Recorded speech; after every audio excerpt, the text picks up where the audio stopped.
Hello and welcome to the 41 Minutes of Heaven we call the D1Baseball Podcast. I'm your host, Michael Patrick Rooney, and tonight's episode, as always, brought to us by our good friends at S2 Cognition. S2 Cognition delivers a revolutionary approach to helping athletes understand how in-game decisions impact their performance from youth levels all the way to the pros. Thank you to the guys at S2 Cognition.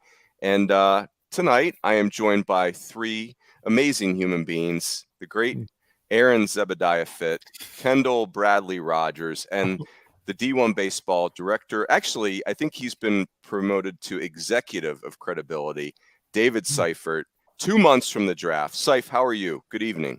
All is well. All is well. I can't wait 2 months from now, but a lot of work to do between now and then. Do you do a countdown, Seif? Do you do like how many days to the draft, or we're over that at this point in your career? Usually when it's 1 week out, yeah, I'm more short-term guy like that, yeah. Got it. What so Fitzy would be very upset at this, but I do have an inane banter topic quickly. So scouting, Seif, like scouts have the Columbia shirts I've been noticing over the last several years, the fishing shirts, like they breathe, supposed to have some SPF principles to them. And Fitzy and Kendall, I'd like to know from you too, are you the owner of any of those Columbia fishing shirts for scouting purposes? I am not. No, sir. Really? No. Yep. What's your go-to? What's your go-to? Like you're going to be sitting sun-drenched field for 8 hours. What's your go-to?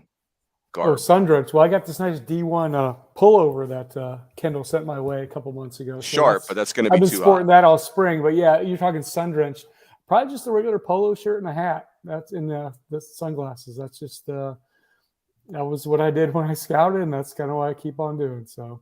I like it. That Midwest in slacks, yeah, polo shirt and slacks, and a baseball cap. Fitzy, how about you? Are you a Columbia shirt owner, or you're not on that? I have some hiking shirts, like lightweight, like long sleeve hiking shirts and stuff that I'll occasionally mix in if it's not, height of summer or whatever. Yeah. But I'm a sunscreen guy, a bucket hat guy. I'll mix in when we get into that bucket hat season for sure. Runes, learn that from you. Yeah. Yeah, I'm more of a traditionalist overall, I'd say. Kendall, any Columbia shirts in your wardrobe, or no? You're just doing whatever's in the closet. You're some version of muted, KR. No, I was going to say absolutely not. Usually it's like a dry fit polo. Actually, it's kind of funny. So a couple years ago in Omaha, I like these like pants that Benny McDonald was wearing. They're like ultra soft, but they were like look like jeans. Yeah. I was like, dude, like, where did you get those? So, like, he ended up getting them at like Lululemon. Yeah. Yeah. Oh, and so I have like 3 pairs of those. Like, they look like jeans, but they're like soft golf slacks. And so I just recycle those things. But it is amazing, Kendall. You just scoffed at Columbia shirts, but yet you wear Jordans and Lululemons. Like that's a little bit of true. I do wear Jordan. That's one thing I've added to my repertoire this year. Strong. I have like 3 pairs of Jordan ones that I wear. Do you really? Wear one to each game over the weekend. Look at this guy. Outstanding. Oh, goodness. And a lot of the scouts I run into are like, dude, I love your shoes. Oh, I mean, they're amazing. The reason I bring it up, boys, is because I'm a fan of those Columbia shirts. Like they're long sleeve, and I'm with you, Fitzy. Yeah, like they're long sleeve, but you're not going to sweat your brains out. I'm also using suntan lotion on bucket hats. But here's the story. So I've been lobbying the great Jennifer Rooney, #JRO, to buy some Columbia shirts for air quotes scouting purposes. And I finally, I got she was amenable to it. I got the green light. I made the purchase recently. The shirts show up. I like them. But as a rookie Amazon buyer, I literally typed in Columbia fishing shirts and like did all this research and was very, I stared at the screen for God knows how long. The shirts show up. Neither of the two of them are Columbia. I totally got suckered into knockoff brands. Is that like an Amazon trick, Fitzy? You're nodding your head. Like, am I that big of a rookie? I just think you're, listen, you're an old man is what you are. That's an old man move right there. When they showed up and they look exactly like Columbia shirts, and they had like the one says Padola. I'm like, what? Padola? What? That's not even. At least it should start with a C, right? Like make me feel like not a complete moron. Yeah. Sounds like can I tell you something I added to my wardrobe this year that I've actually really enjoyed? Please. So obviously I'm not wearing it when it's 98 degrees outside, but so my wife gave me a hard time about it. But I started wearing like a black, like lightweight but warm like vest with like a long shirt underneath. And I love it because, like, I'm not sitting there confined to some, like, ultra puffy jacket. You know, you can kind of move your arms around, but then it kind of keeps your core nice and warm. I've enjoyed that. I'm not a vest guy. I'm anti-vest. I want my arms to be warm. I just, I'm with Fitty. You're a northern guy. Like, you'll be good. Yeah. I've never done the vest, but it is a good look. I'll give you that. It definitely. I heard a rumor Seif went shirtless to a game once. That is untrue. It's just a rumor. Seif's not getting the winter coat out unless it's like -10. So yeah, he's like, hey, if it's 5 degrees, he'll put on a jacket. Yes. Yeah. All right, boys, let's progress to some baseball and college baseball. So, Seif, you are here because we are 2 months from the draft. Probably a little, what is it, just a tick more than 2 months? Is that correct? Middle of July?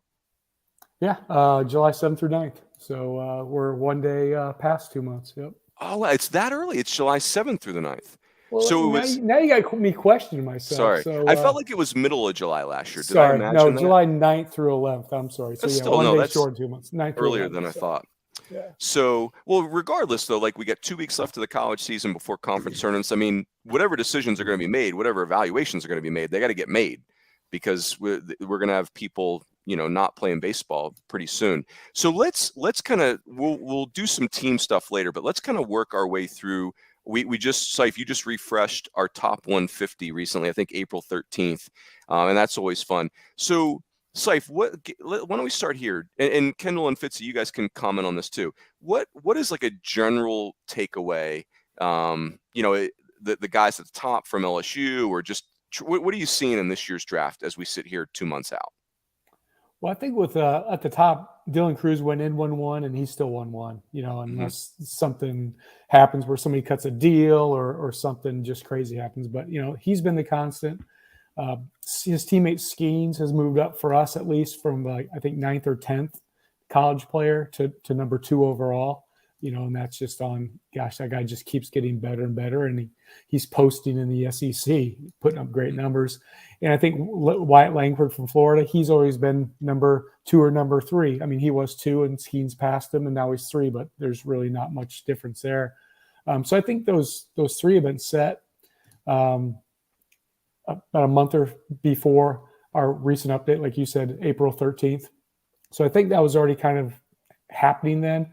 But now Kyle Teal's kind of entered the conversation for the top 5 overall college guys. Chase Dolander's kind of on the down. His stuff, he still has the stuff. He just, when I saw him 3 weeks ago, he just has to work so much harder to get outs. I mean, the stuff's still there. It's just not as sharp, not as lively. The fastball doesn't have as much hop. The breaker ball is not as sharp and as late.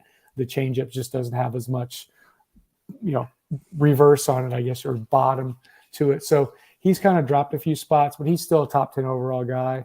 And then Mr. Consistency, Rhett Lauder, we had him. I don't think his rankings changed much for us. He was ranked by us 7th overall in August of 22. He was ranked 7th overall in the fall. He was ranked 7th overall in the preseason. He was ranked 7th overall on April 13th. I mean, he's just Mr. Consistency, and there's a lot to be said for that as well. Fitzy and Kendall, go ahead. And here's a question I want to ask all 3 of you guys. Could you take Skeens over Cruz? Could you do it? That's what I want to talk about right now, because my gut, maybe all season long would have been to say no, because you take the everyday player. He's a generational talent, all this stuff. But, talking with our friend Christopher from Louisville about this a little more. And if you look a little deeper at some of the numbers, I mean, Cruz is having this historic season, but it is a little weird. Like his ground ball rate is freaky high. It's like a 52% ground ball rate. If you compare that to Wyatt Langford, for instance, it's like 28%. The SEC average is 39%. So he's way more ground balls than average, and he's got like a absurdly high batting average on those ground balls, which, yes, part of it is he makes a lot of hard contact, but also, I mean, you wonder, like, it's not really a sustainable thing. But like that said, I mean, we all believe that he can hit, he can elevate, he can hit line drives. But I mean, like, it does feel like there's maybe just a little bit of I don't know. I mean, I feel like that's worth bringing up. Like, if you're to grade it out, I mean, I don't know if Seifert, if that's any kind of a concern at all about him, because you have to really nitpick for Dylan Cruz. I mean, with the career that he's had, the season that he's had, his abilities, like you have to really nitpick to try to find a reason not to draft him number one. And maybe like there's something there considering how good Paul Skeens is. I mean, how many times, it's like if Strasburg and Trout are both on the board, I mean, you're taking Trout because for one thing, I mean, it's a lot easier for that everyday player, I think, to stay healthy than it is for that elite pitcher who throws 102 miles an hour. Those guys, pitchers break down. But that said, it's not an open and shut case. I think it's an interesting discussion. Kendall, what say you on this, and then we'll go to Seif. Could you take Skeens over Cruz, or you're all in on DC?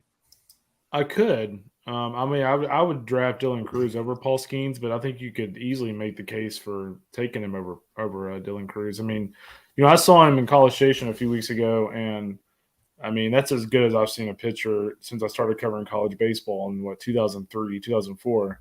It was pretty special. It was good enough to where, you had, elite college hitters like Jack Moss that were completely confused by what was coming. They had no shot when they knew what was coming.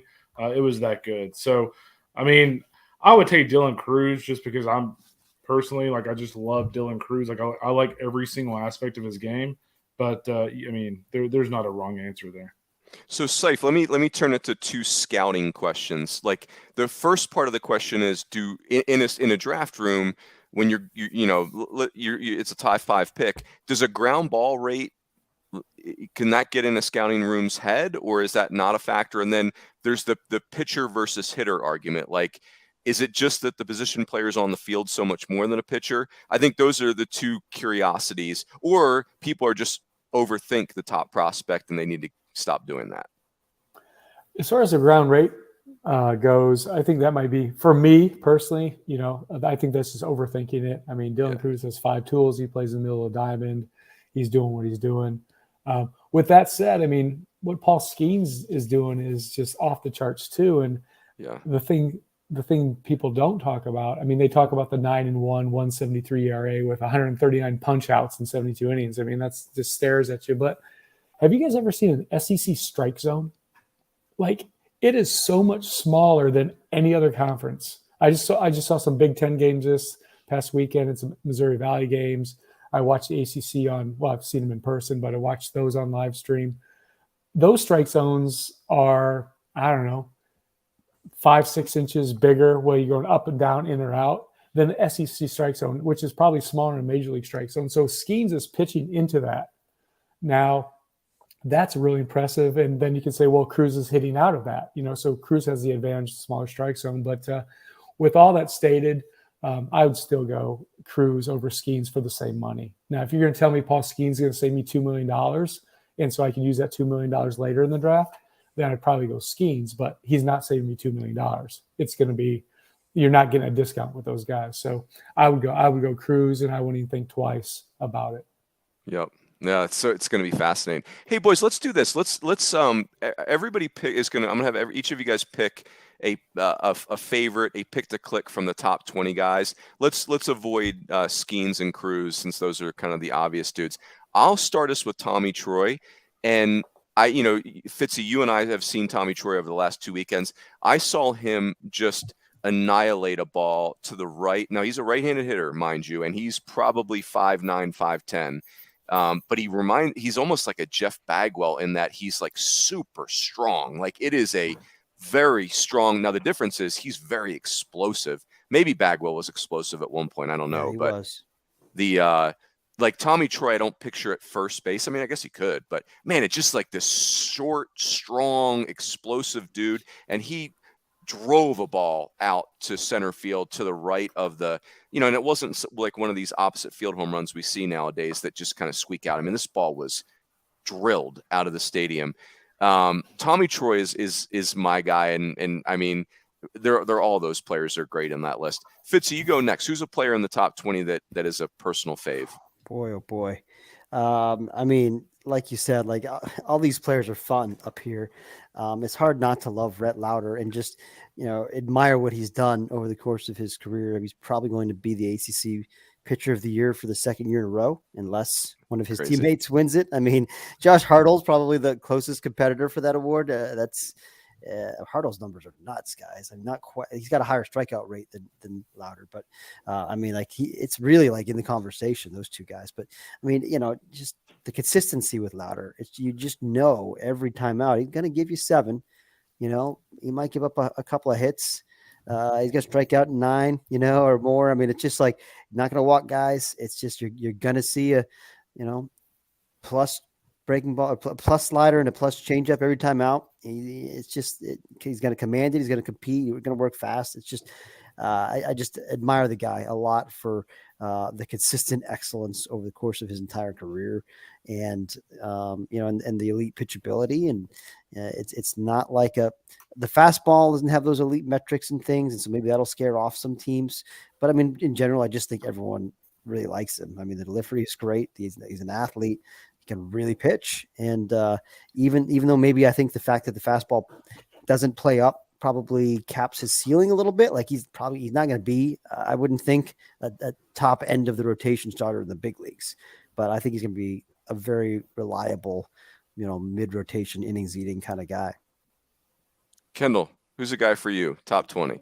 How about Nolan Shanuel at Florida Atlantic? I mean, you talk about a guy that has just put up outrageous numbers this year. And the thing I like about Nolan, too, is he's been ultra consistent. Like he's not a guy that you look at and go, hey, 6'3", 195 pounds, left-handed hitter. He's had one really good year. So, I want to see a track record. Well, Nolan Shanuel has a track record. Hit 342 his first year, 369 last year. And, I mean, guys, listen to these numbers this year. 456 batting average, 17 homers, 53 RBIs, 50 walks, 14 strikeouts, and his OPS is 1.523. I mean, those are unbelievable numbers for a guy who has a consistent track record. He can play multiple positions. He's played the outfield. He's played first base. He's played third base. He's played 3 positions in college. There's a lot to like about Nolan Shanuel.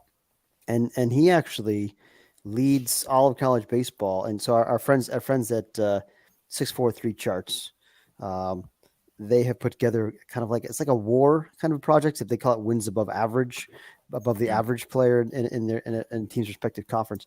He leads all of college baseball in this metric. He's got higher than Dylan Cruz, higher than everybody. He's according to their metrics, he's been the most valuable player in college baseball this year. That's really interesting. I had a quick question about somebody in the top 20 for Seif, though, just like as a scout who's been in a war room before. Like, how do you size up Tanner Witt right now? Like, he's had 2 outings. The command has been all over the place. The stuff has not been sharp. I think against TCU is like up to 93, 94 in the first inning, or in the first 2 batters. Then it was like 89, 91. Like, how do you size up a guy like that? Like, should he drop? That was a tough look against TCU. I agree. I watched live stream every pitch of that, and the breaking ball was up, and the fastball was up, and yeah, he was rusty. He obviously hadn't pitched for a while. I wouldn't read too much into the first couple of starts, but I don't think he's going to be done when Texas season's done. I would think. Well, let me backtrack. If he turns it around during the Texas season, and it's sharp, it's up to 97. He's landing the breaking ball. He's throwing strikes. He's showing top 20 overall type of stuff. Then he's shutting it down. He's done. Right. If he doesn't, he's going to keep pitching. He's going to go to the Major League Baseball Draft League. He's going to go to the Cape. He's going to go somewhere to continue to be seen to up his value. So I think he's going to use the full 2 months to his advantage, whether that is just 4 weeks, the next 4 weeks, or that's the full 2 months. So does that answer, KR? Is that kind of what you're asking about? So this is the question, Seif, that's a follow-up to Kendall's question. Is like, so I'll list out some of the top arms that are hurt right now. Kendall and Fitzy, correct me if I missed some dudes, but Grayson hit, Grayson hit of Alabama, Grant Taylor of LSU, Joseph Gonzalez at Auburn, Teddy McGraw, Wake Forest, Wyatt Crowell, Florida State, Jackson Wiggins, Arkansas. You mentioned Tanner Witt. Seif, how does that work in a draft room? Like, you have to value those players based on who they were before they were hurt, and then just like you have to assume they're going to get back to 100%? Is that kind of how the valuation goes? Well, unfortunately, you missed some too. I mean, because like we still got Jaden Woods is still undetermined. Ooh. I mean, we still have Wyatt Crowell. He had Tommy John surgery. And there's one, Alonzo Treadwell with his back. He's out for the year. So, I mean, there's so many guys injured this year. But I guess Noah Hall was a riser. He had really made himself, elevated his profile, and now it sounds like he's done. Yeah. It's just the price you pay to throw harder, I guess. I mean, there's really no other way to explain it. But, I mean, I think Runes, partially it is. Like, what was Jackson Wiggins before he had Tommy John? He threw 100, he flashed a plus slider, but his control was, his fastball was kind of straight. So you do revert back to that. Sometimes there's a discount, sometimes there's not. So like last year with the lefty Prelip, right? Yeah. All they had was 6 SEC innings. You know what I mean? That's all they had to go on him freshman and sophomore years. And then he was taken pretty tall and given quite a lot of money. So I think it just depends on the guy and the situation. There's just really too much other than stuff of what they were. I mean, there's just a lot going on, especially with draft pools and saving money here and spending it there. I mean, man, it just it's an endless web of information. So, Fitzy and Kendall, do you have a favorite player amongst those guys? Like, if you're in a draft room, do you have a player that you'd pound the table for in that group? Kendall? The injured group. Yeah. Wiggins is the one that jumps out at me just because but everything you said, Seif, is spot on. Like he didn't get a ton of outs when he was healthy, but man, it's tantalizing. Yeah, for me, he throws hard, but boy, I can't tell you how many times I saw him just get lit up like a Christmas tree or walk a million people.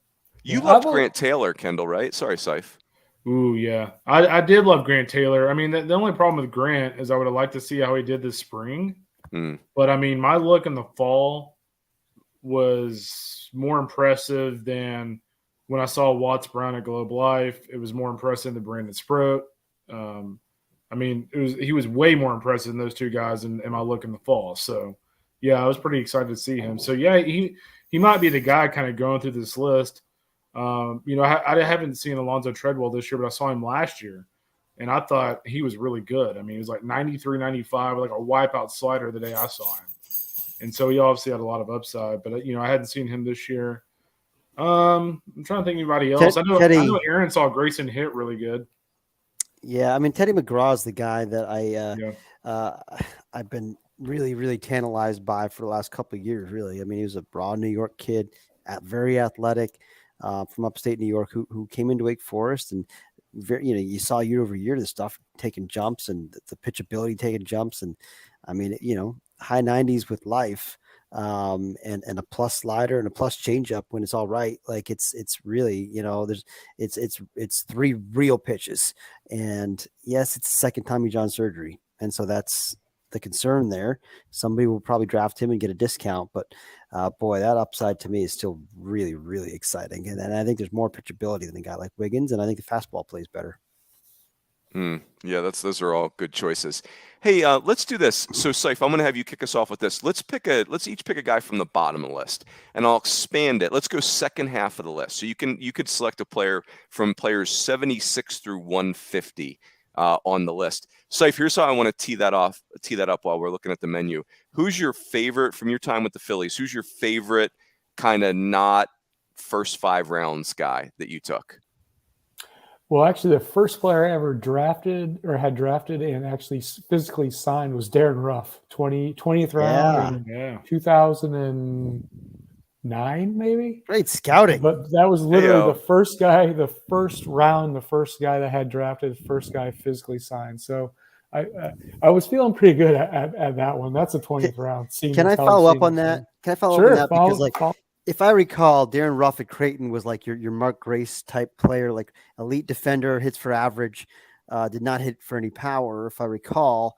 Did you see at that time, like, this is a guy that could hit for power down the road? Because, I mean, he did, right? When he got to the big leagues, didn't he hit for some power? Oh, yeah. That's kind of what his thing. He was leading off for the Giants in the playoffs last year, but he's a middle of the order guy. But no, a funny thing is his freshman, sophomore, and junior year, I was the coach at Evansville. So I had to call pitches against this guy. So when he had a subpar junior, he had a down draft year. So he went back for his senior year, and that was my first year scouting for the Phillies as an area guy. But he was always like on my list as a guy, hey, not that I was the greatest pitching coach ever, but like we could not get him out and he had no holes. So that was the guy that I would just right there, that's the reason I wanted him so bad. And trust me, I wanted him before the 20th round, but that's just kind of where he ended up. That's just how the draft works. But so I already had a lot of background on him. I had the advantage of seeing him for 3 years in the Valley before we took him. But to your question, Runes, just kind of going over those guys. I mean, if you're asking me back half of the list, who are the for sure big leaguers for me? Like if I'm picking, so back half of this round really starts in the 4th round. Okay. Mm-hmm. That's kind of where the 75th guy is. I got to go somebody like Quinn Matthews from Stanford. I mean, that guy, and I know it's not the sexiest pick because, I mean, he could be anything from a lifer AAA to a situational. I know there's not really a situational guy in the big leagues now with the 3-batter minimum or whatever, but man, I just really liked him at Oklahoma. He's 90-93, moves the fastball around. He's got a good breaking ball, and his changeup was his best pitch. Well, so I liked him, wrote him up. And then I'm reading Fitty. Fitty saw him 3-4 weeks later. And in Fitty's, Fitty's a way better writer than me and is way longer. So there's way more information. And he notes how Matthews threw one slider in the Oklahoma game, which I was there in person for. And then he adjusted his grip on his breaking ball for his next 20 breaking balls and how much better it got. And the kid just pretty much did it on a whim, right? Yeah, well, it was in the middle of the game. Yeah, I actually looked back at my notes. The funny thing is I looked back at my notes from the Oklahoma game, not cross-checking you or anything, Fitty, but just like, that sounds familiar. I flipped through my notes. I was like, first breaking ball stunk. That's what my notes said. And then all of a sudden you see all these better grades because when I see a breaking ball, I kind of put a 50, 55, 40, 45. I kind of grade each breaking ball just in my notes and then kind of collectively come up with an average. And they all got way better after that first breaking ball. So Quinn Matthews is my guy. Is maybe not the sexiest high ceiling guy because there's other guys for that honor. But Quinn Matthews is like, hey, if I'm picking after the 4th round and I want a big leaguer, who is it? It's Quinn Matthews. Love it. That. The Kendall. Go ahead, Fitzy. Go ahead. The fact that he's got that kind of adjustability too and feels like, they talk about adjusting on the fly. He's like, I forget what he said. There's another pitcher that he had seen video of who tucks his thumb the same way he does. He's like, he does that on his fastball and his slider. I'm going to try that too. And then he just like, here it is. Like, okay, it's working now. But I mean, and I like the fact that he had a curveball too that he would mix in addition to a slider, like 2 different breaking balls. Plus he's got that changeup. It's just, that guy's going to pitch a long time. I feel I'm totally with Seif on that. He can be a long time big leaguer. And he's deceptive. Yeah. He's hard to see. Yeah. It's hard to pick up. He's long. He's like, it's like what we're looking for. But yeah, anyway, sorry, Kendall. Yeah, I was there last year when he shut down Arkansas in the Round Rock tournament. He had really nasty, really good breaking ball that day. I think it was pretty sure it was a slider, but yeah, he dominated Arkansas last year at Round Rock. I was there for that. That was a real red flag for Arkansas too. Like when they had not a good weekend. That was. Yeah, it was about 25 degrees, and they did not play well. Mm-mm. Go ahead, KR. So this is guys we think are guaranteed big leaguers. No, I just said that. I think his guys are just really gut feel guys for you. Yeah, gut feel. That's the way to say it. Gut feel. I have a lot of conviction in Jack Payton at Louisville. I know he's banged up right now, but I loved him earlier this year. I had thought when I saw him at Minute Maid that he had gotten better defensively. He was obviously just a really good offensive approach. He can hit for power. I think the other 2 guys for me, and I promise you this is not by design, but I look at Lucas Gordon at 97 and Jack Moss at 98. I really like both those guys. I'm trying to figure out if I think Lucas Gordon is a big leaguer. The thing about him that I really love, and you guys shouldn't be surprised by this, like he's an ultra hard-nosed kid. Like, you know what? He might not be left-handed and also throw 98, but what he is a lefty who's going to sit 90, 93. He'll bump a 4 when he's angry. He has a really good curveball, and he's been the best pitcher in the Big 12 this year. Like Lucas Gordon has been the best pitcher in the Big 12 this year. For Texas. So I really like him. And then Jack Moss, I have no idea what to do with him the next level. So actually, I'd love your take on this. But I don't know what you do with Jack Moss the next level. I mean, he's literally got and granted, I think he's got a hurt arm that he's going to need some work on when he's done at A&M. But it's legit like a 30 arm. I don't think he's a first baseman defensively. But I tell you what, when you want to see a guy with just a professional offensive approach, Like, that's Jack Moss. If you look at what he's done this year so far for A&M, 41 walks, 27 strikeouts. He can pull. He can go oppo consistently. I mean, he finds holes. He can hit for gap power. He can hit home runs. I mean, he's not a home run hitter, but he can hit home runs. But, man, I just love his overall approach. If you just watch it, it's a beautiful offensive approach. I'm just really curious to see what he does at the next level, and frankly, like where he fits in at the next level from a positional standpoint. What's your take on that, Seif? What do you do with Moss? Man, Kendall kind of killed me. Said he's got a 30 arm, but he's not sure if he can play first base. So I don't know where you put him. I mean, it sounds like a DH to me, but then you look at his numbers and there's not a ton of power there. So that's just a tough profile. So definitely for me, it wouldn't be a top 5 round guy, probably closer to, 7 through 10. But I'm embarrassed to say I have not seen A&M yet this season. I do plan on seeing them, obviously, but I have not seen Moss. I have not seen Detmer. I've not seen that club yet, but you're not missing much with Detmer. But I mean, you're talking about a guy who, so last year in the SEC play, Jack Moss hit 321. So far this year in SEC play, he's hitting 337. So now you've got a guy with a really good track record offensively in the best conference in the country. So it's interesting. Hey, Kendall, Luke, following up on Lucas Gordon, and then Fitzy, we'll get to your guy. So I had Texas TCU a couple weeks ago, and first of all, Gordon's got a 50% swing and miss rate on his changeup. That's like double the national college average. So that changeup is like a real swing and miss pitch. And he's kind of like the Southern Cal guy. Like, he commands it. There's really good feel there. But the play that really jumped out at me was there was a play. It was like a 3-1 ground out at first base where Elijah Nunez, that's the kid's name, right? The center fielder for TCU. Yeah. So he's really like, he's an energy guy, chippy, like fiery, and they had they barely grazed each other at first base. And we're talking about like in the 7th inning of a very close game and a really big game for both clubs. And Nunez starts, it was the end of the inning, so they're kind of crossing paths. Nunez starts wearing out Gordon and like getting up into him, and the umpire did a good job separating it. And Nunez had clearly lost his cool, like he had snapped. And Gordon, who was in command of the game and was dealing, he just did one of these things. Like he didn't fire back at Nunez. Yeah. He just kind of like, hey man, I'm winning.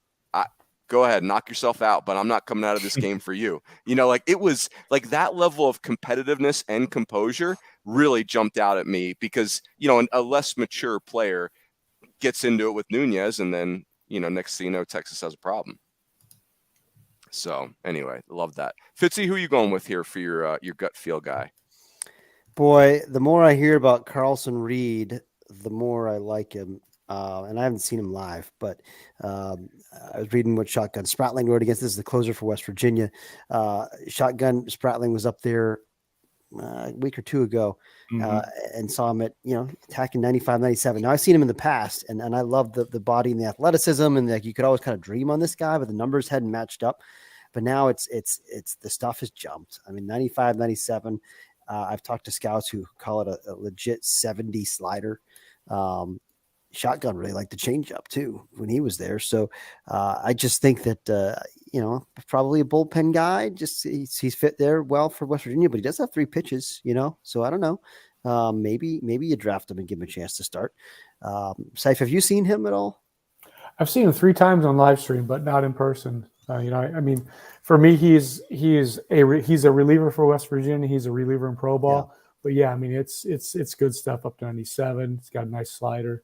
I haven't seen the changeup, but I saw him scuffle a little bit this past weekend. They played Oklahoma, but I mean, I think he threw 2 or 3 innings in relief, and I think his best role is probably just 1 inning at a time. But I think he went like their last 3 on Friday night. But hey, Runes, I want a second guy, gut feel guy, and please, I just want to give him some cred because we had him ranked 92nd, and that's too low. I saw him in the Cape, wasn't too impressed. But Mitch Jebb from Michigan State, I just saw him this past weekend. They came to Illinois. I like that guy. He's got the Wade dog set up. He's just trying to slap inside out at the opposite field. He's a 70 runner. Not sure. Actually, I don't think he's going to stay at shortstop. He's going to have to go to second base or center field. But for the respect I didn't give him by 92nd, he should be more like 42nd. So he's going to make a big jump in our next rankings. But Mitch Jebb had a good look. over the weekend. So I wanted to bring him up too. Even though my Illini swept the Spartans, Mitch Jebb looked good. What'd you think of Michigan State, Seif? Did that feel like an aberration, or did it feel like Illinois might actually be the better team? Yeah, I think Illinois is a better team. I mean, I like Michigan State's offense. They can slug it. They send 9 guys to the plate that are capable of hitting out of the park. They can generate some offense. Pitching was a little shaky. Actually, kind of a little shaky for both clubs. Illinois has a nice Saturday starter, Wenninger. He was impressive, and they got some nice arms out of the bullpen. But it was definitely an offensive series, and the wind was blowing out. But no, I think Illinois was a better team, even though they're behind them by a couple games in the standings. That's encouraging, though. Like the Michigan State teams that were really good like 6 or 7 years ago were massive, right? Like I keep forgetting the names, but you guys remember like they would have these right-handed catcher DHs that were like 6'4", 235, and it's like you're not even thinking about a bench clear with Michigan State at that point, right? Like it's just like these guys would destroy your whole dugout. Hey, let's boys, let's do this. Let's talk about some teams in regards, and I think I tend to think of them in terms of what they've accomplished, but it's fun to think of them while we got Seif here in terms of players and prospects. I want to bring up Wake Forest for a second. So one of the things that's very revealing about Wake Forest is that if you look at our list, there are some names from Wake Forest on here that are not the names that we talk about all the time. Seth Keener, reliever, not even their closer, is at 64 on this list. Cam Manassi is somewhere on this list. There he is at 91. Tommy Hawk, their center fielder. They're like Dustin Pedroia center fielder. He's on this list somewhere. Where is he? About like 100? Do you guys know? 131. 130. So here's my question on Wake. You guys go wherever you want with this. I'm very convicted on Wake. I'm nervous that they have to play their postseason games in that stadium because that's how they lost the Saturday game to Boston College. They're kind of handling BC. They're winning 9-6 in the 9th, and they're giving the ball to like Seth Keener and Manassi. I mean, these dudes are talented dudes, and it's walk, like rando single, and then a ball into the bushes. You know, because fly balls don't really stay in that yard. Next thing you know, it's 9-9, and we're in the 12th inning. You know, and Boston College loves that kind of party. Like they'll play all day. So I'm curious your guys' take on Wake Forest. Like, no sweat. I'm not worried about them at all. Or am I getting that PTSD of 2019 UCLA, 2021 Arkansas, 2022 Tennessee, where the team looks perfect and then it just doesn't work out? The fact that they play in that ballpark and lead the country in ERA, I believe. Crazy. Still, I mean, like you've got 2 weekend starters with ERAs under 2. Lauder and Hartle, and then Sullivan, the third starter, is like a 2.5 ERA. They all, I mean, those bullpen guys. I mean, yeah, they coughed it up the other day. That was weird. You know, they don't really do that. Yeah. Like talking to some people who watched that game, they're like, "Wait, you tell me they lost the game that they threw Sullivan, who actually threw fine, and then they threw Keener and Manassi and Massey." Right, yeah, and it's like how they lost that game, really, But guess what? They come back and win the series. They win the next day. Shut them down. So anyway, yeah, the ballpark is the ballpark at this point. The fact that they've done it all year long, the fact that they win everywhere. I mean, that's the other thing. Like people wonder, well, I mean, are they vulnerable when they're away from home? Well, they haven't been. They haven't been at all, and their hitting numbers in conference aren't nearly what they were out of conference. And they've just dominated people with pitching in any ballpark. It doesn't even matter. They have the best pitching staff in the country, period, full stop. And it's not close. Fair. Kendall, Seif, what's your take on that? Yeah, I'm with Fitty. Fitty knows him the best. He's seen him the most, but I've seen him a couple times this year too. And like they can pitch, they can hit. The defense is, Fitty, you can tell me if I'm right here, maybe better than it typically is, I guess. So I mean, yeah, they're just a full team. They not only have the dominant starting pitcher, they got that dominant bullpen, and you put them up against prospect wise and just team wise to LSU. I mean the lineups are similar. I would think Wake has better pitching, especially out of the bullpen, and the defense. I mean LSU, can you get worse than that defense? I mean you can, but Wake certainly is not one of the teams worse than LSU on defense. So yeah, it's a good club. Hey, that's a much improved defense from last year too. Oh yeah, for LSU. And yeah, you're right. You're talking about LSU yesterday on the text chat. Ken, you forgot about Cade Beloso when you're talking about. Oh, that's right. Yeah. By the way, I was actually looking at this earlier today because an LSU fan was ragging on me to how dare we talk about an ACC team being better than LSU. But how about this on Wake? Just look at their national rankings: 33rd in the country in batting average, 10th in the country in home runs per game. They're 40th in the country in doubles per game. They're number 1 in the country in ERA. They're number 1 in the country in strikeout to walk ratio, and they're number 6 in the country in OBP. That's pretty damn balanced. I mean, it's absurd. And fielding percentage is perfectly fine. It's like, what, they feel 976 or something? Yeah, I mean, they're 61st in the country, but fine. I mean, that's not bad. Fine. Perfectly fine. And it's just, that's the one team out there right now. Like, everyone else has been exposed in one way or another. Mm-hmm. LSU at this point, like, is clear. It's a one-man. It almost feels like a one-man show on the mound right now. It's like, if you look at their splits with the games that Paul Skeens pitches in conference and the games that everyone else on the staff pitches in conference, like ESPN had a graphic about that during the broadcast the other day, and it was jarring, man. I mean, it was like, whoa, like we got problems here. And to their credit, they've won every weekend until this weekend. But I mean, like, everyone's been exposed in some way except Wake Forest. Yep. Hey, Seif, let me take you to another team that is very interesting along these lines. I think I can make an argument that Florida actually has, now I'm including the underclasses. I think Florida might have more high-end prospects than any of the teams we've talked about or going to talk about. They're not playing as well as Wake Forest. Like, that's not debatable. But the raw talent that Florida's running out there in the rotation, in the lineup, even like a Josh Rivera as a fourth-year player could be a very high pick. So, Seif, give me your thoughts on Florida, and particularly, where could Josh Rivera get picked? Like, could he be a top 50 pick, or is that too rich? I think so. He's a fourth-year player. I think he certainly has a talent to go there, but I think the even more attractive beyond the talent is he's going to be signable. You're going to get him probably for maybe a little discount. And again, we've talked about how the draft works, but I'm a big Josh Rivera fan. I mean, I just think he's not Darren Ruff, but he's similar to Darren Ruff. He just had a bad junior year, right? Rivera had a bad junior. He was going up and up freshman, sophomore. He's highly touted at high school. Had a bad junior year, fell, didn't sign, and now he's having this huge senior year. So it happens. Guys do that. If I had a little more time to research that, you could find another dozen guys that had bad junior years and got drafted as seniors after big years. But yeah, I'm a big Rivera fan. He's a large guy that's probably going to stay at shortstop. He hits for power. He can defend. He can throw. He can run. I mean, how do you not like that guy? But yeah, Florida's definitely interesting. They have all that talent. I don't even know the freshman 5'9" strong guy. I always forget his name. Plays second base for them. He's just a Curlin. Curlin. He's really good, man. He just I thought he looked like their best player over the weekend when I saw him against A&M. Wyatt Langford, obviously loved, but like in 3 games, like he looked like the best player on the field for them. Right. I mean, everybody likes Jack. Jack's going to probably be 1-1 next year. I mean, I think Jack's going to be the face of college baseball next year, you know? So, yeah, they just ooze talent. But when doesn't Florida ooze talent? They ooze talent every single year. I mean, it's nothing new. They got guy after guy. It's just a matter of them putting those pieces together and, winning a little bit more. And the thing that concerns me about Florida, I mean, and this is even from a prospect standpoint, is like it's well chronicled at this point. Aaron saw Brandon Spurt earlier this year. I saw Brandon Spurt on Friday, and I actually thought his slider was really good. His fastball velo was obviously excellent as usual, up to 98.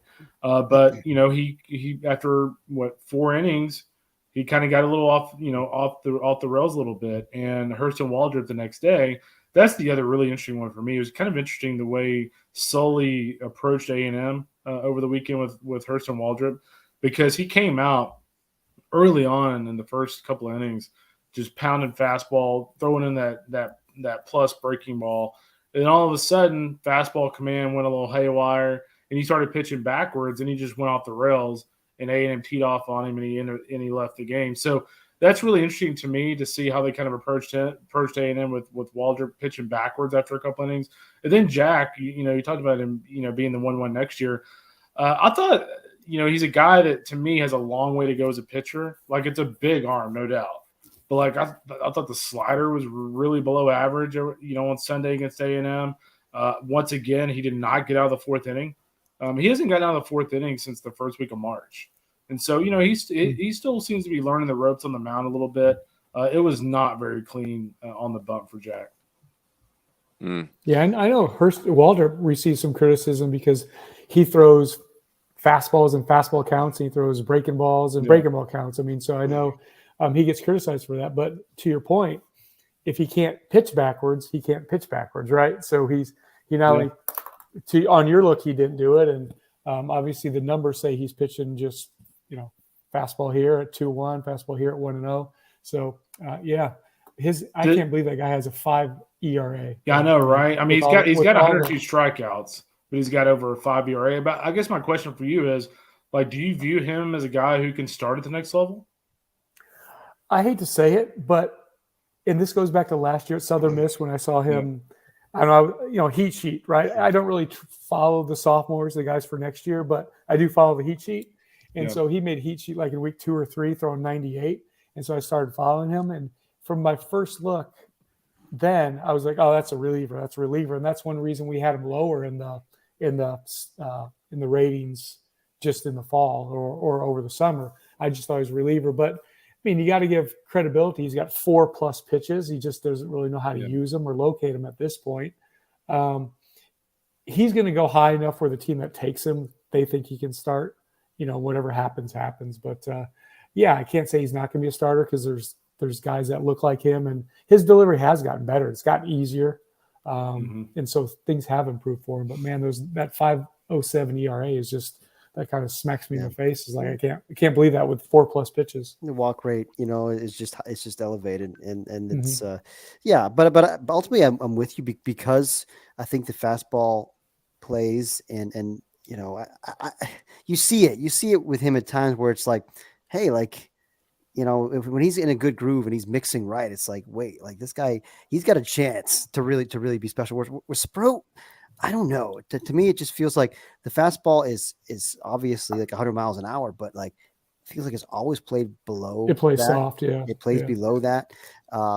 Breaking ball, I mean, he's got that harder slider now that he didn't throw before, which, okay, that's an improvement, but it's still the breaking ball has always been kind of the bugaboo for him. The changeup is his best pitch, really. Guy throws 100 miles an hour, and I think the changeup's his best pitch. Yeah, I saw 70 change. I saw numerous 70 grade changeups at his Tennessee. Changeup over the weekend was good. Sick, yeah. But yeah, like you said, the slider comes and goes, and the fastball plays below the velocity, and that's Sproat right there. Yeah. But I think he's got a little bit better too, though. I mean, I agree. 3rd rounder last year. I think he could probably bump up somewhere mid-2nd round this year. Low thereabouts. So thereabouts. He's improved a little bit. But it is just fascinating because you've got 3 guys with elite arm talent, and the results are just mixed for all 3 of them. And so, if we're looking at this season and chances to win it all, I mean, Florida might very well be the most talented team in the country when it comes to pro prospects down the road, like the sheer volume of guys who could be big leaguers. But I, would have them a little ways down my pecking order as far as teams I think will win the national title. Agree. I love it. Hey, keep that thought. Hold on to that thought for a second, Fitzy. I'm going to give you guys 2 pairs of teams that we'll wrap up with. Before we do that, let's talk about our other sponsor for the podcast. That's Blast Baseball. If you're ready to dominate at the plate, Blast Baseball is trusted by more MLB and college teams than any other hitting solution. The Blast sensor attaches to the knob of any bat, providing real-time feedback with every swing. Go to blastmotion.com, enter the code D1Baseball at checkout. You will save $10. This is kind of funny. I don't know if our good friend Chris Burke, or Chris from Louisville, as we call him, will release the data, but Blast has sent Berkey a sensor to experiment with, and he's getting data on his boys. But I'm really curious to see if we get some data on Berkey. However old he is, he's 20 years from his draft days, but to be determined. All right, so here's what I want to do. So I'm going to give you guys two pairs of teams. Let's start with this pairing, Arkansas and Vandy. Here's the revelation I had today, boys. Never for a second this year have I considered Arkansas as a national championship contender.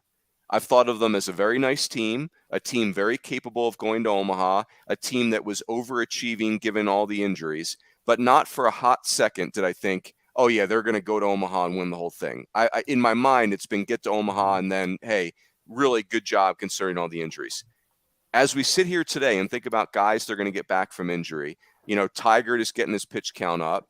Josenberger's going to come back. Wegner's almost back. I feel like I'm missing somebody too, that another position player that they're going to get back. Long story short is I feel like we've got to start thinking about Arkansas as a potential Wegner. Oh, Stovall's been out a little bit. And then Vandy, similarly, I've liked their team as a top 10 team, but I've never really considered them a national championship contender. I don't know that if I am there yet, but like Hunter Owen, I saw where he is on our list, and it's like, dang, like that. I thought Carter Holton was that guy, but maybe it's Hunter Owen. So Fitzy, I'll start with you. That's the question. If you had to put if you had to put your name on Vandy or Arkansas to win the whole thing, who would you select? You can only have one. Wow, what a question. Yeah, it's a great question. I think you're thinking, I think with Arkansas makes sense, because I feel like I've kind of been the same way. Like every week I'm like, oh wow, like credit these guys. They just keep winning. Yeah. And it's like, it's a neat story, but like it hasn't felt like they've been in that elite tier, even though their performance has been. Like, it feels like if you were handicapping the list of title contenders, you probably would have had them behind for most of the year. LSU, Wake, Vandy, South Carolina, Florida. Like, no doubt. I think just because of the injuries, but they keep winning, and now they're getting healthier.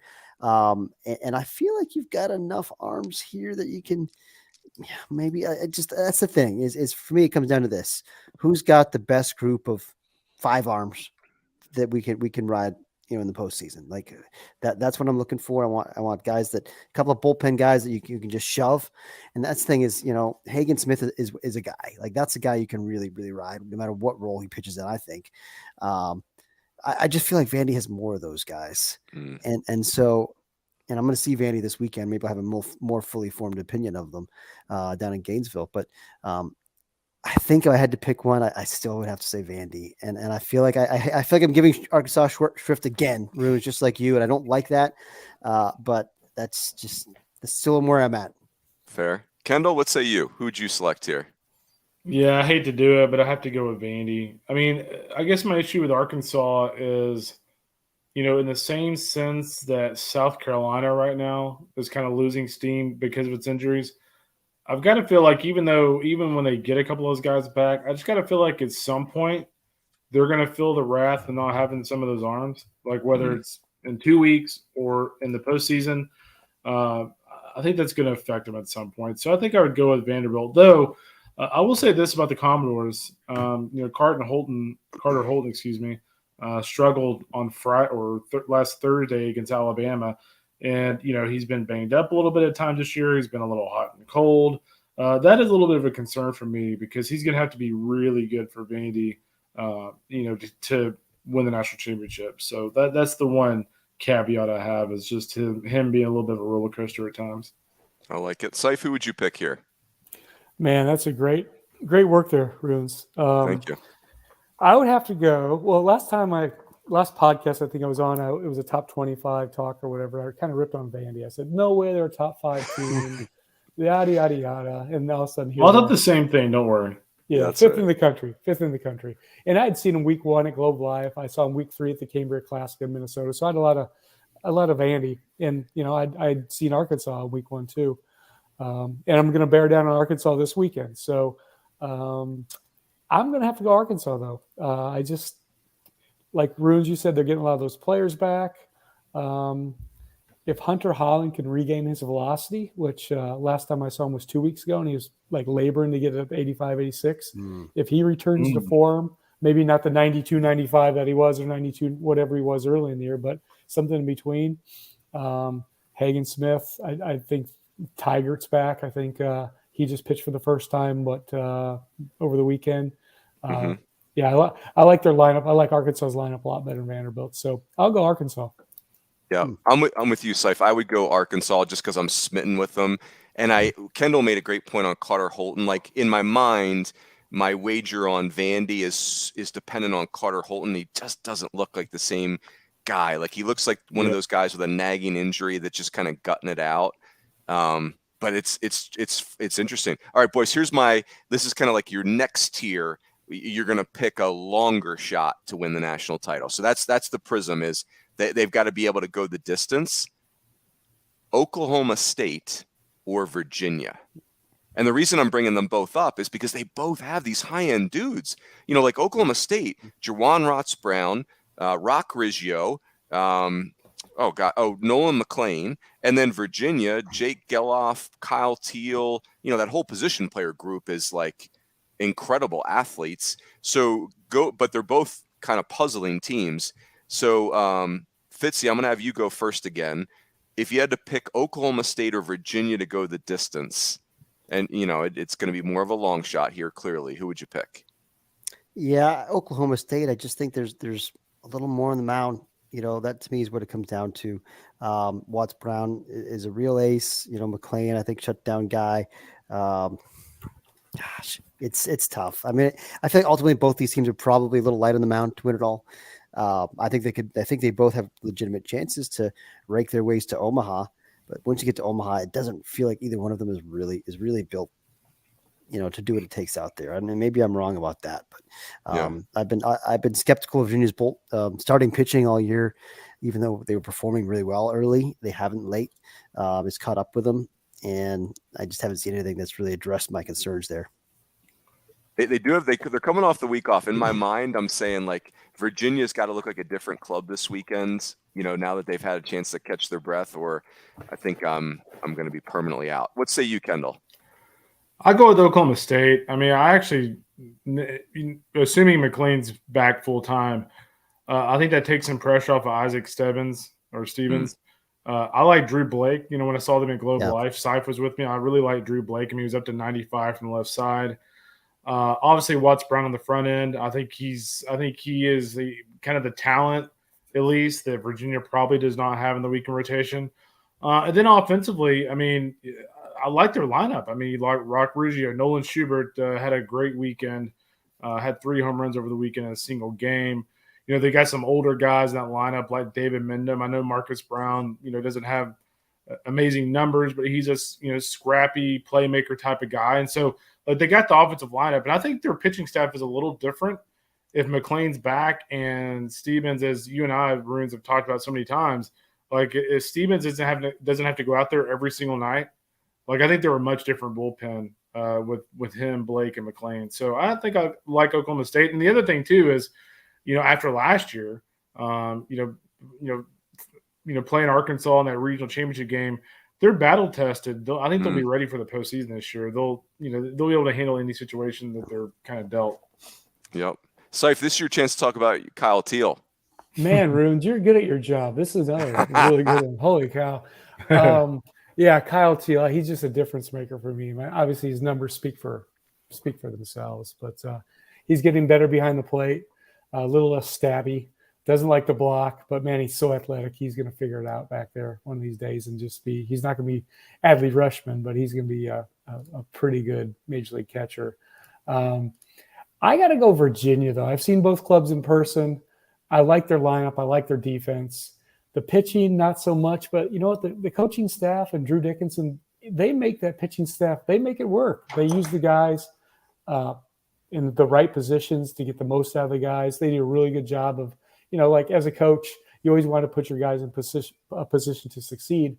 They do that with their guys. I really believe that.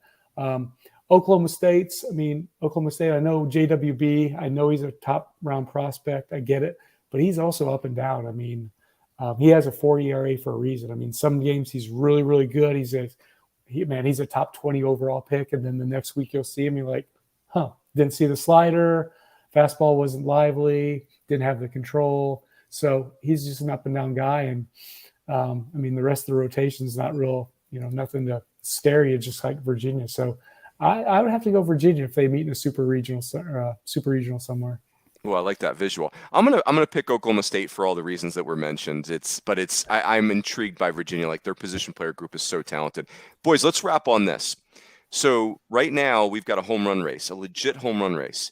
Jack Caglione has got 27. Shane Lewis of Troy has 26.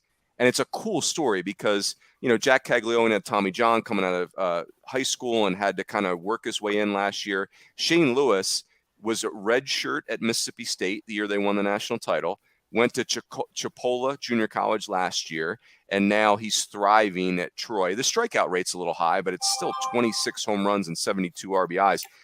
And he's a switch hitting outfielder.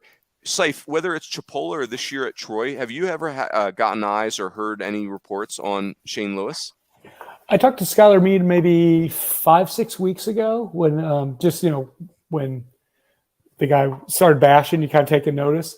And he just said he has real power. He's a legit guy, legit hitter. I trust Skylar. So if you're asking me who I'm going to pick to win, I'm going to go with the Trojan, simply because he's not going to face the pitching that Jack is going to face. So and nothing else. But have I got a real good look at the Troy Trojan? No, I have not.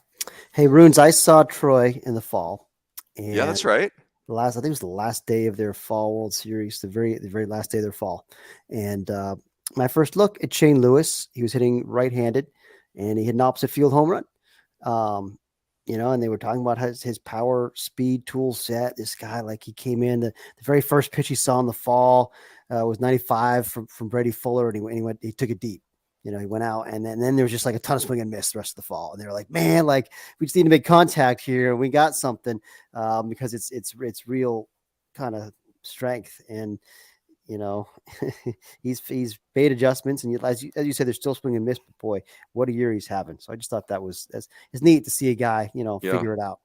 He's different from Jack, though, right? He's not like a stiff, right? Like I'm not calling Jack Cagliano stiff, but he's like somewhat athletic, right? Yeah, Lewis? He's athletic. He runs well, covers ground in the outfield, moves well first to third, all that stuff. So he's a bigger guy, but he is athletic.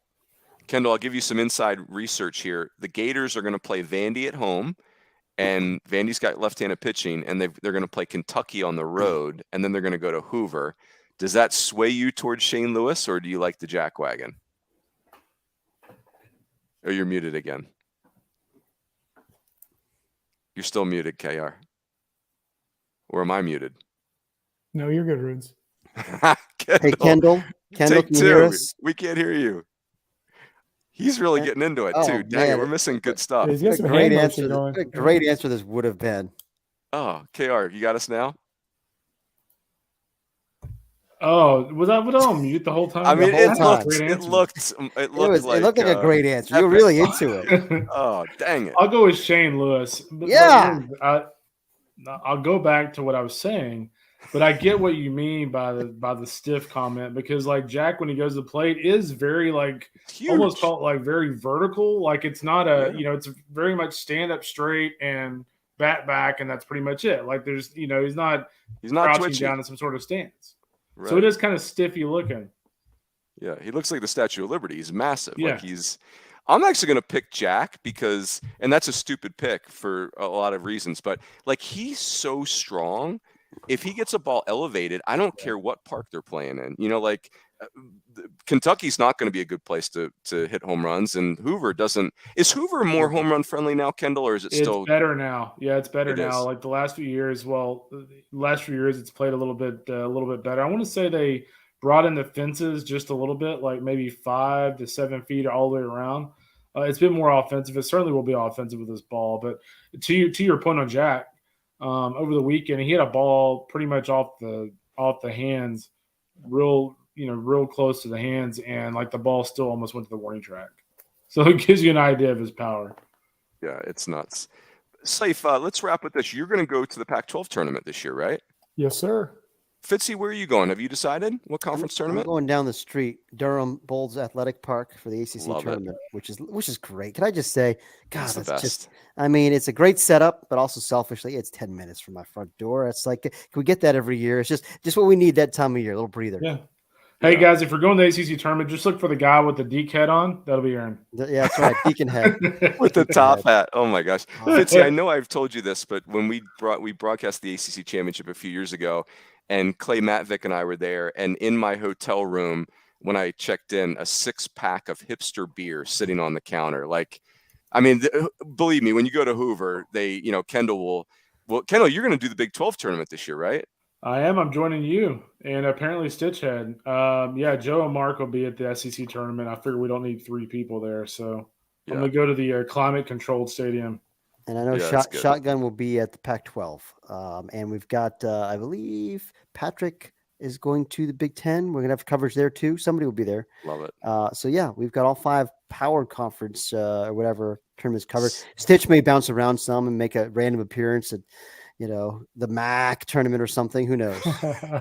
How is Stitch not going to the WCC tournament in Vegas? Or maybe Stitch is not allowed in Vegas. I don't know. We have to get a ruling on that. That's a good point. Can you imagine Stitch in Vegas? That does sound very explosive. Oh, Runes, I will be spending some time at the WAC across town as well to see Jacob Wilson and Homer Bush Jr. Seif, super underrated tournament. Love the WAC tournament at Hohokam. I'll be doing a little doubling up here. Love that. Very good. Boys, it was a pleasure to see your faces. Well done, Seif. You always bring sunshine into our lives. Thank you for joining us. And so that's it. We'll have the weekend preview Wednesday night. Join us for that. We'll have a couple special guests, we hope. And that's it. We'll catch you next time on the D1 Baseball Podcast. All right, boys.